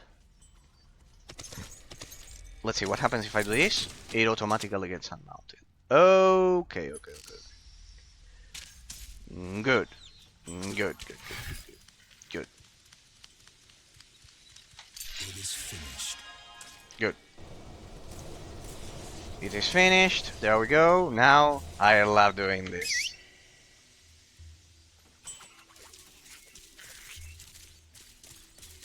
Good. Amazing. Look at that, people. Now I feel at home with my mount. Now I feel at home. Now I truly feel at home. Okay, did we level up? No, I don't think so. So you get more hit points, but you cannot use your abilities. I couldn't use that charge thingy. Finally, we are making use of our 4 points of riding there. Okay, now let's see what now. Alright, now we have secure shipment. We just unlocked the mission there. We still have the goblin boss that we're gonna do it today. I should transition my main questing area. No, it's alright, because if I get killed there, I want to go back to town. Let's go back to Twainbrook. Let's go back to Twainbrook once again, ladies and gentlemen. Let's go back to Twainbrook once again. Let's go back to Twainbrook so we can restock and everything. So let me see. Good. There we go. Look at that. We teleport mounted. Let me unload all of my thingies. Let me unload them. Let's see. Let me unload. If I could only get a one-handed staff, that would be smooth, because we could finally make use of our dual wielding points, which will in turn increase our attack damage. And no, I see nothing. Look at that, we are getting more money by the minute. Good. It has also helped me greatly today that... It has also helped me greatly because now most of my damage is fire rather than physical, and I could definitely see the difference. So, days gone by. Let me consult the logbook. In the ruins, when the ritual failed, one fails in the end of transformation could try to complete having unity areas. Amble is preparing the ritual. Blah, blah, blah, blah, blah, blah, blah. Cool. Cool. So Amble is preparing the ritual and everything. So now that we have our amazing mount, we should assign him a name instead of calling him Saddle Horse. We can call him, I don't know. We'll call him... we can call him Rex. I don't know. Interesting. So the crash is back. Look at that, people. This game's memory leak is once again... What did I do different today? The game's memory leak is once again kicking in. Look at that. And I was so happy with my mount. Last time we streamed for 3 hours and a half. 3 hours and a half. And it didn't crash. This game is such a mystery. It's such a mystery. It's such a mystery because I remember that during stream number 3, 4, and 5, we spent more than 3 hours. We spent 4 and 5 and it didn't crash. Then the other day it crashed. Then last week, the last stream, it didn't crash. And now it crashes again. Next time I'll add on top of all of the solutions but we mostly have it controlled by now. But yeah, it's just maybe if we add the compatibility mode, we will be able. I want to reduce the crashes not to 90%. I want to reduce them to 100%. So next time, for next stream, I'll also try compatibility because this is the second time it crashes much less. It's almost non-existent, but I can see here that we still haven't eliminated all of them. But well, we were at town, so we'll respawn right there. For today's stream, I won't try it, but for next time, on top of fixing the memory leak, on top of fixing the physics engine, I'll try to also see if I can finally reduce the crashes 100%. So let me... Alright, because it crashed, it didn't save my hotkeys. Let me do that manually. Let me do that manually. Let me mount once again. Do it. Hope it saved my skill tree distribution. Yeah, it did. Alright, no worries. Good. Yeah, here this is a simple proof of how unusual it is to see this game running, because of how many issues it does have. Let me reassign my hotkeys and let's get over there. Buff 1, A, S, D, then the amount will be G instead of what was it? The amount was O, exactly, or 0. I don't know what that may be. G, and the divine gift. The divine gift will be set. Good. Save. Let's ignore all of this. Let's go for the side quest straight away. I've already lost enough time. We need to do a 100% completion, people, and this game is endless, basically. Not endless, but it'll take us some time. I want to get to the final analysis. Today we've analyzed the skill tree and the in-depth early game gameplay mechanics. last time we analyzed the targeting system and the influence of the targeting system on the pace of the combat gameplay mechanics. We spent 2 hours doing that, so we're not doing that again. We compared the lock-on system with the comparison with the classic C index created by The Legend of Zelda: Ocarina of Time, or we can also use Dark Souls for that example as well, with the lock-on that you can lock on enemies, and we compared this to other isometric action RPG games like Diablo and its targeting system. The conclusion of the previous stream was basically that area of effect abilities in this game do have a design flaw, because you have to hover over the enemies in a lot of cases. You cannot target the ground, and that negatively impacts the fluidity of the combat gameplay mechanics. So, that's for last stream. Right, now that we have our mount, we can head over there. Now we can do this, people, look at this. If the game... Well, there is a difference today. There is a difference between what I did today and last time. Last time I activated borderless gaming before activating my second monitor. And the days it didn't crash, I activated it, so this is the place. Let's unmount, if you don't mind. My second... my doppelganger is not up. Careful, careful, careful, careful, careful. My doppelganger is not up. Wait. To the netherworld with you. Please don't kill me as I summon my doppelganger. I should have done that earlier.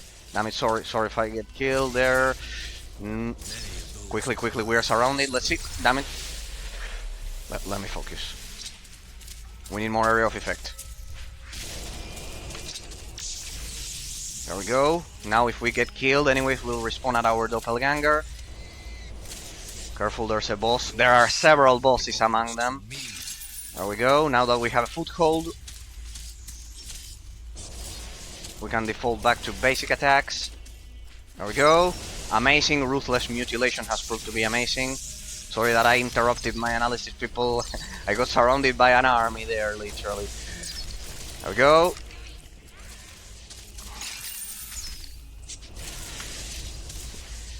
I was mentioning precisely this, that you have to hover over the enemies for area of effect abilities. And I think it's a design flaw, because it makes combat much slower and also unreliable.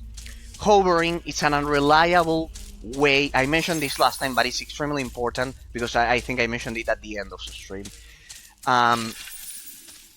Hovering over enemies, it's an unreliable lock-on mechanic. Remember, I'm not gonna repeat once again that the most reliable lock-on mechanic or targeting mechanic is basically the lock-on that we have in Dark Souls, that we have in The Legend of Zelda: Ocarina of Time, that I would argue that definitely created the system, because it influenced 3D gaming as a whole with that system. It literally fixed targeting in a 3D environment. And there we go, this is the quest. Hey, we're gonna talk to some spirits! I remember that there was a mission in Divinity Original Sin in the first act that was like this. No!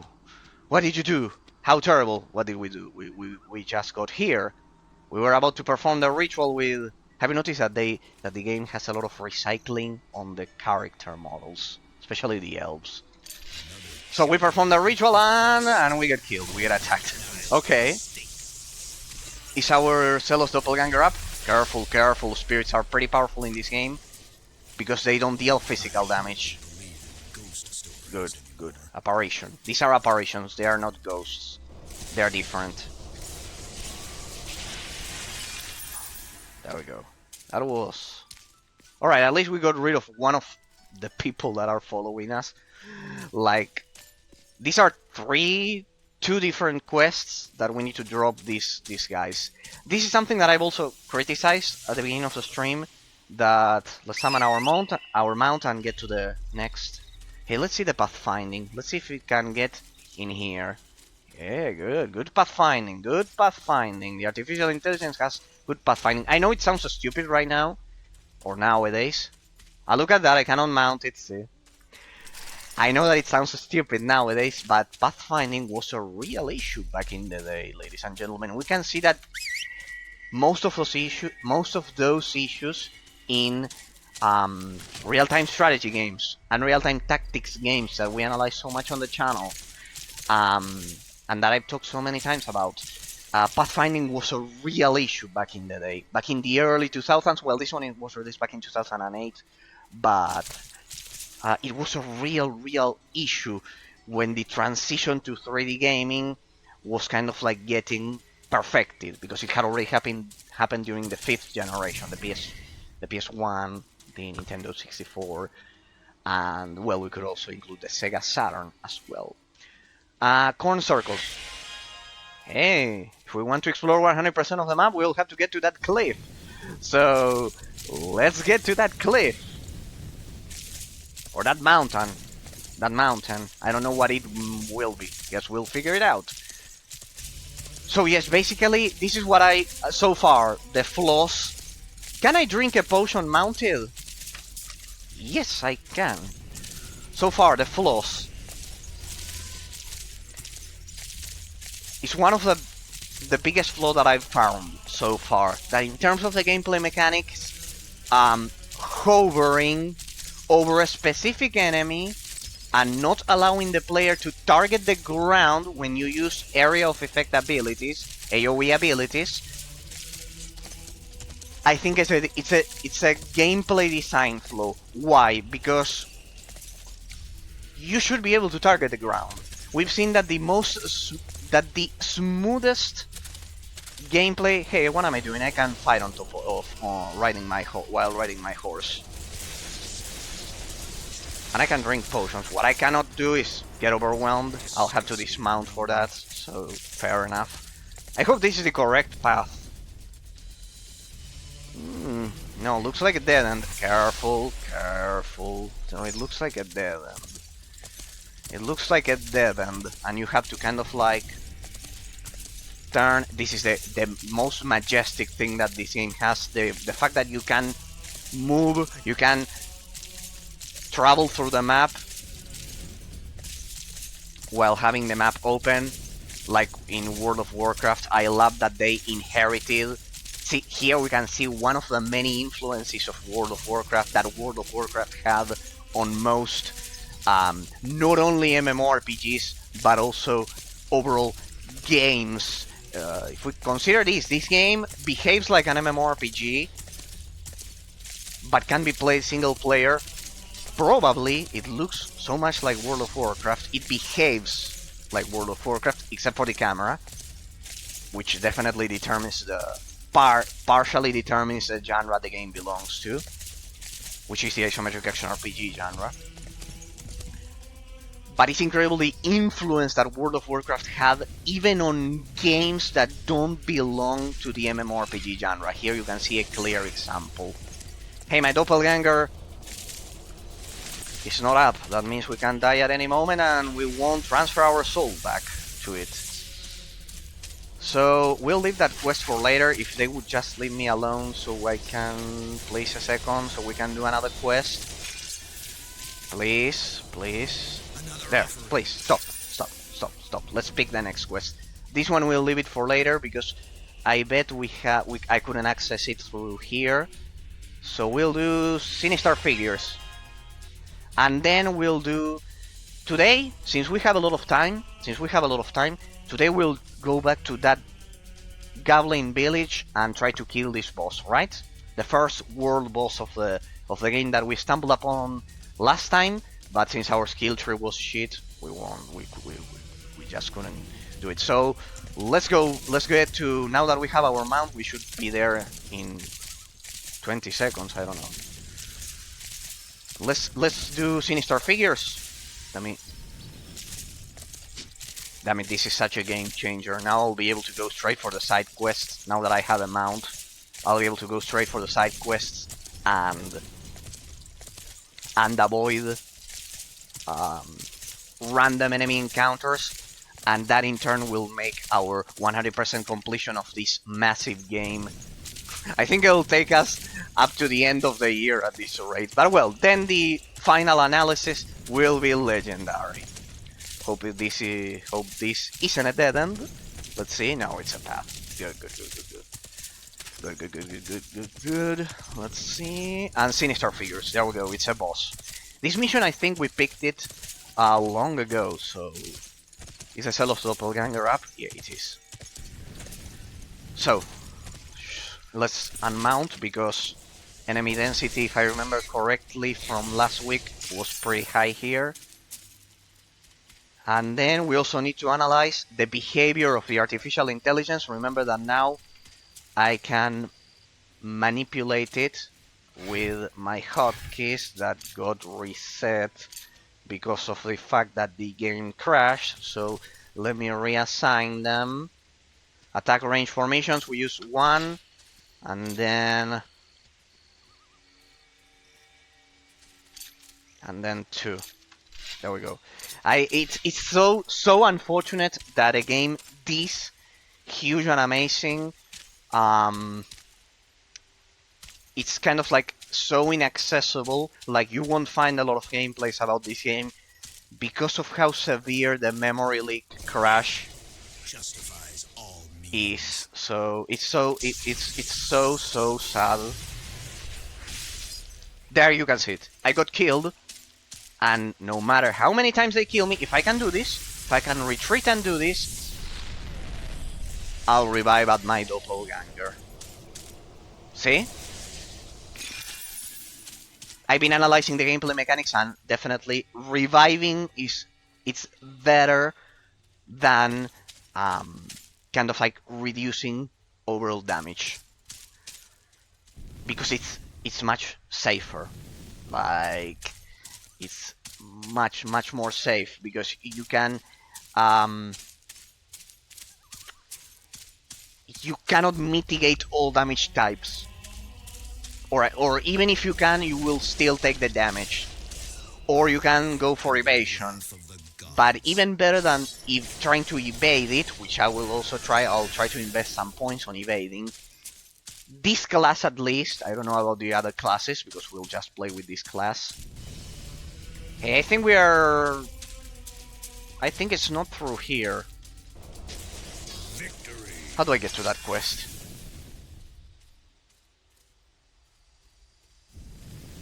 Hang on a second. That mountain must have an entrance somewhere. Alright? Anyways, we cleared the area. So, reviving, it's a much more efficient mechanic. So, it's incredible that I haven't seen a class in Diablo. I don't remember a class. I'm thinking about Diablo 1, 2, and 3. I don't remember a class. I'm just using my memory here, so I could be wrong. But if my memory serves me right, I don't think Diablo, or pretty much any isometric action RPG, I don't think any has a class which basically involves kind of like creating a loop like that in which you revive. It's kind of like extremely difficult to implement. Think about it, people. Think how easily the player could abuse. There we go again. I got killed by the damage over time. Careful, the doppelganger is not up. That's magic damage right there. See, I have high resistance against physical damage, but I don't have resistance against magic damage. That's why they are killing me. Healing spell right now. That attack, I need to get rid of that attack. Stop moving, please. There we go. That's it. There we go. I'm not using my abilities, that's the problem. I'm focusing on not dying and I'm not using my abilities. Happens all the time. Good, a Purifying Chastisements rune. Good, we should be close to the entrance. We should be close. So yeah, what I'm trying to convey is that the complexity of the game, of the base gameplay loop and the base gameplay mechanics for at least this class is terribly, terribly difficult to design as a game developer. Think about it. You are giving the player the possibility of respawning endlessly. You have to perfectly think about how difficult it is to balance that. So, alright, you have to take the southern path. Sorry. Let's get to the southern path then. So I was closer before getting killed in that dungeon that we did an hour ago. Mount? My mount cannot reach me. See? See what I mean? Ah, no, it reached me. Good. Good pathfinding. Good pathfinding. Considering it's a game, as I've said, back in the day, back in 2008, pathfinding was a pretty recurrent issue, especially in RTS games. You could see it when we analyzed even Age of Empires 4 had some clipping issues, but well, since it was a modern game, they had it mostly solved. Hey, another cemetery. This game loves cemeteries. This is something that I also been paying attention to, that we mentioned in the second stream. If you pay attention to the map, you can tell that the developers... Give me a second so they don't kill me. There you go. My destination should be somewhere in this area. Yeah, it should be. It is, in this random cemetery. There we go. Berserk defeated 1 out of 5 when it's... If you pay close attention, I mentioned this at the beginning of the series. We discussed it with Scarlet Dragoon. See that the developers of this game were German.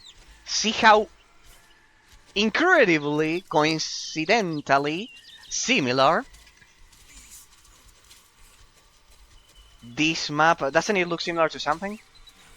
This is exactly like Switzerland, except for, of course, the lake. And look at this. Doesn't this look like Great Britain? Doesn't it look like it, people? Yeah, it does look like it. Here you can see the influence in the mind of the developer, of its surrounding real-life social conditions. It does look exactly like Switzerland. This is Great Britain inverted. Instead of being north, it's to the south of, let's say, Switzerland. And well, in the case of Italy, in the case of my second citizenships country, here they decided to go for a desert. Then, of course, they took their creative liberties, and that's amazing.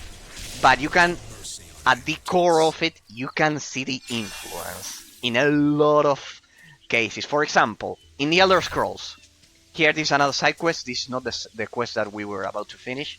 Morning Lily, have a look around at the ruins. These are ruins, it's not a graveyard then. My name is Lily, I've come to the ruins to remember the past, the old walls give me paths. Okay, let's get... Bad wolf because I'm solving your problems. But that's not a spirit, that's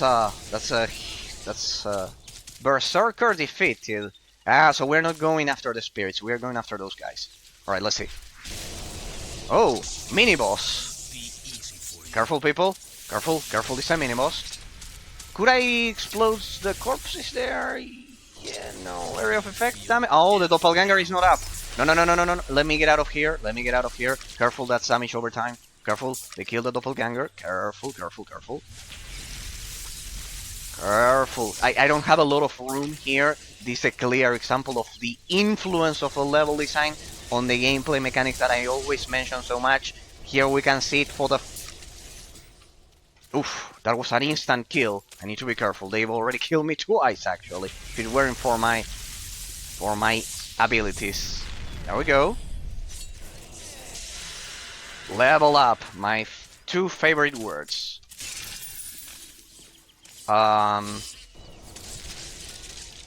Good. I think we've mastered... We can say we haven't mastered all of the gameplay mechanics, but we've mastered at least the core gameplay rotation of the Inquisitor. Look at that. What I was talking about at the beginning of the stream. We can unlock the third skill tree branch. So I'm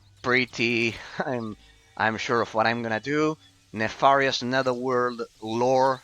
We'll go straight for it, and now we'll have all of the branches of the skill tree unlocked.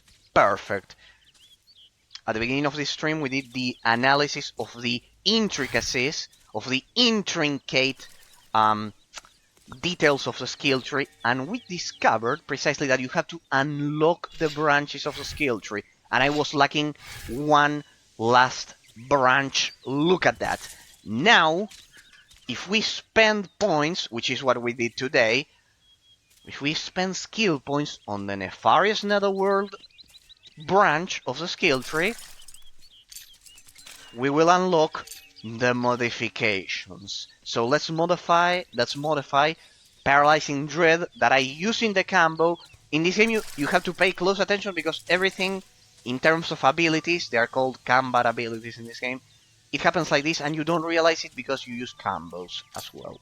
So we have Paralyzing Dread, there you can see it, I'll show it again, paired with Frenetic Fervor because they have the same cooldown, and we are gonna modify it to, we can choose either decrease opponent physical armor value and decrease opponent attack value. We'll decrease their attack value because we've already invested, you can watch the beginning of this stream, we've invested most of our points on sheer damage, so I need some damage reduction to kind of like survive encounters. So the next one would be Decrepit, which further decreases opponent attack speed, which is amazing. It's like decreasing attack if you decrease their attack speed, which Paralyzing Dread already decreases attack, but this one will increase the percentage probably. So, in case you're interested in the build that I'm creating, I pretty much did it all. I restarted it at the beginning of this stream. So I have 8 points. Could I get away with getting the last level of Ruthless Mutilation that I use so much because it's the ability with the lowest cooldown of my skill tree, of the ones that I have.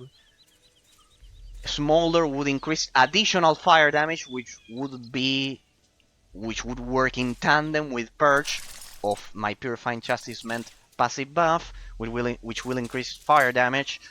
So, see how intricate the skill tree of this game was, and I didn't even realize it when I started analyzing games. This is why I love analyzing games in depth and all of the intricacies of their gameplay systems. So we already invested a point there. I remember the problem. It hard capped me at 23. It hard capped me at 23. We actually have 25 because of our gear, but it's actually 23. Careful, we might be hard capped. We might still be hard capped here. Let's test it. Let's test it to test our theory. I will maybe lose. I don't lose the point. Then I'll have to wait much more to. I know, it's not hard capping me. Let's see how much I can push it. Anyways, this is all towards the end goal of getting the gold talent here, which will make a huge difference. So, let's see. I want to see when it caps me at 3 more points. So arguably I get 3 more points per level up. We are lacking 5 plus 1 would be 6. So in 2 more levels, I should be able to finally get the gold modification for this one. Good. In the meantime, Paralyzing Dread would be 2 points. This is a no-brainer. We just completed our Nefarious Netherworld. This is a no-brainer. Another one here. Paralyzing Dread, please. If I hadn't the Celos Doppelganger buff, I would assign this as a passive, but I have the Celos Doppelganger buff, which is basically the very essence, the core essence of my gameplay, of my core gameplay mechanics rotation. So, of my rotation. So I need that one. So decrease opponent attack speed, and we'll keep 4 for future investments. So let's finish that quest, and I got one more skill point there for my attributes. How about we decrease a bit the magic damage, because all the times that I've been getting killed, they all have been because I don't have magic resistance. You will see that physical attacks don't deal a lot of damage to me. 6 out of 5 out of 5 out of 6. Sorry, 5 out of 6. Berserker defeated. Looks like I need to kill several enemy types. I need to pick a bag of gold for some other quest. And this is it. What I was mentioning, always important. Something that we need to begin analyzing. That we always do. Influence of the level design on the gameplay mechanics. Notice how narrow my fight against that skeleton was some minutes ago. You could see that I died 3 times. It's just that my skill tree kicked in. It kicked in, and thank you very much. I hope for a woman I haven't enjoyed you, but no worries, lady. I just want the experience precisely. Otherwise, I wouldn't have gotten up to this point. And we completed the other quest, right? Sinister figures. Look at that. The quest that last time was way too difficult. We could do it. So let's go back and turn in our succulent quest and get our experience, and then we'll head over to the northwestern section, and we'll go straight for Ancaria, and we'll go for the boss. Not this way. Here. Influence of the level design on the gameplay mechanics. I bet you've noticed by now that I am rarely dying after. We'll turn in the quest. I'm rarely dying after fixing my skill tree, of course. Thank you so much. I mean, here, half of the gold. That's already good. That's done. We've cleared the area of quests. We are doing pretty good. We actually need to turn in another quest at Slowford. Then from there, we go straight for the boss that we couldn't kill last time. We'll have to breach all of the Goblin Village, so it's a huge battle that we have ahead of us. Have you what kind of ridiculous requests these villagers would bother me with? Have you noticed how, since we fixed our skill tree, that I didn't die a lot of times when I have been fighting in, let's say, open field terrain? Why? Because I have a lot of room to retreat and recast my spell and everything. I have a lot of room to maneuver. I know this is extremely subtle, and I hate it when, for example, game reviewers don't pay attention to this. Thank you, the good here. Take this. Is my inventory full? Gloves of the Executor, Baker Belt. We got 2 legendaries. Pretty good quest there. Let's sell all of this. Shadow Warrior is not for our class. Let's recover some of the money we spent on our mount. I know it's extremely subtle, and most people take it for granted nowadays, and that's a mistake. Have you noticed that when we fought enemies in kind of like the open field, I had a lot of time, a lot of room to maneuver, and I could avoid it, and I didn't die.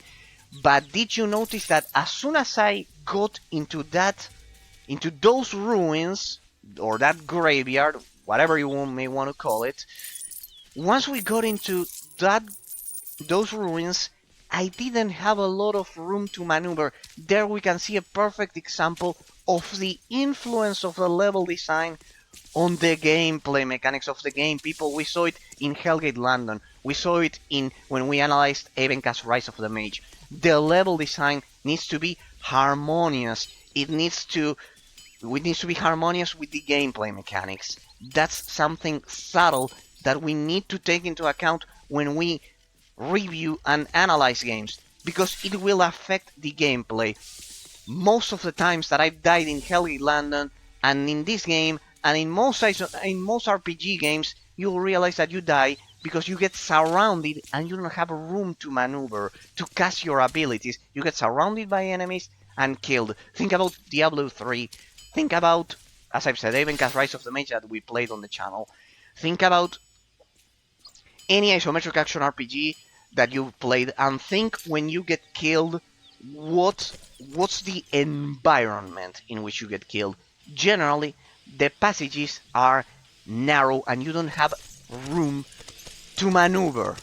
You don't have room to maneuver. That's because the level designer of the game thought about it. The thing is that it's so subtle that most, let's say, most reviewers and most um, players that play the game, without paying attention